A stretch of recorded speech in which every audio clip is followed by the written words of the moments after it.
Hello everyone, welcome to my YouTube channel. Today I'm talking about blockchain. What blockchain is not? Blockchain is not Bitcoin, but it is the technology behind Bitcoin. Bitcoin is the digital token and blockchain is the ledger to keep track of who owns the digital token. You cannot have Bitcoin without blockchain, but you can have blockchain without Bitcoin. Now in this blockchain technology, let's study the blockchain architecture by understanding its various components. First, what is a block? A blockchain is a chain of blocks which contain information. The data which is stored inside a block depends on the type of blockchain. For example, Bitcoin block contains information about the sender-receiver number of Bitcoins to be transferred. The first block in the chain is called the Genesis block. Each new block in the chain is linked to the previous block. A block also has a hash. A can be understood as a fingerprint which is unique to each block.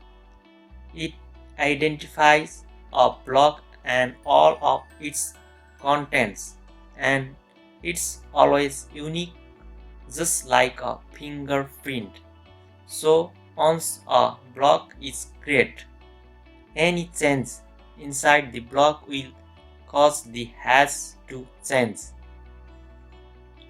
Therefore, the hash is very useful when you want to detect changes to interaction.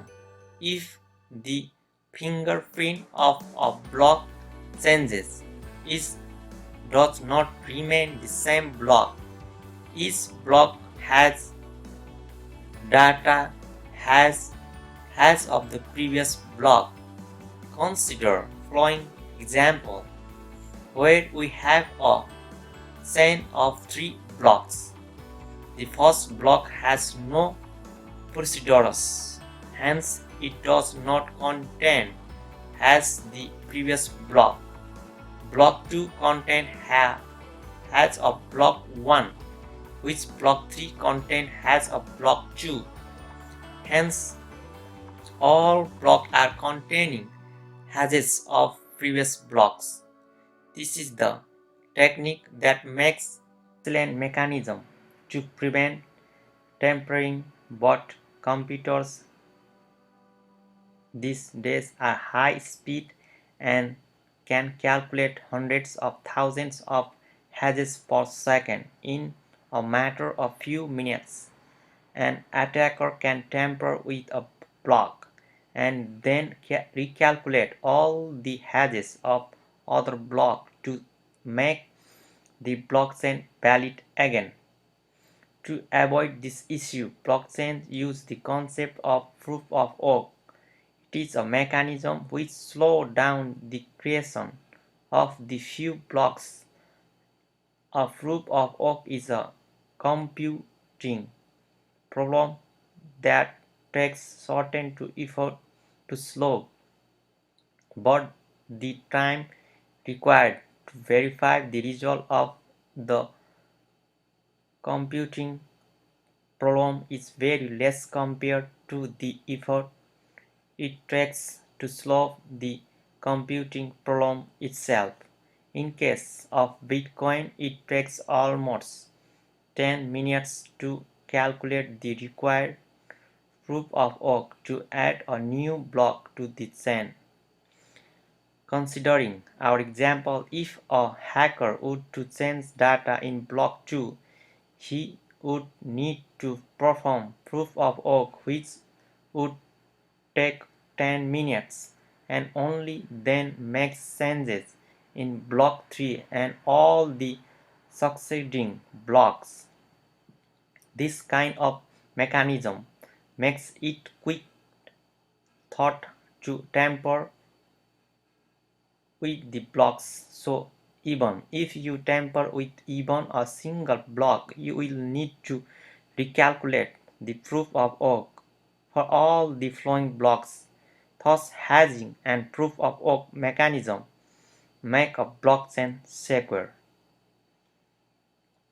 However, there is one more method which is used by blockchains to secure themselves, that's by being distributed. Instead of using a central entity to manage the chain, blockchains use a distributed peer-to-peer network, and everyone is allowed to join. When someone enters this network, he will get the full copy of the blockchain. Each computer is called a node. Let's see what happens when any user creates a new block. This is new block sent to all the users on the network. Each node needs to verify the block to make sure that it hasn't been altered. After complete checking, each node adds this block to their blockchain. All these nodes in this network create a consumer. They agree about the block are valid and which are not. Note is the network will reject blocks that are tampered with. So to successfully tamper with a blockchain, you will need to tamper with all blocks on the chain. Redo the proof of work for each block. Take control of greater than 50% of the peer-to-peer network. After all doing this, your tampered block becomes accepted by everyone else. This is the next to impossible task. Hence, blockchains are also secure.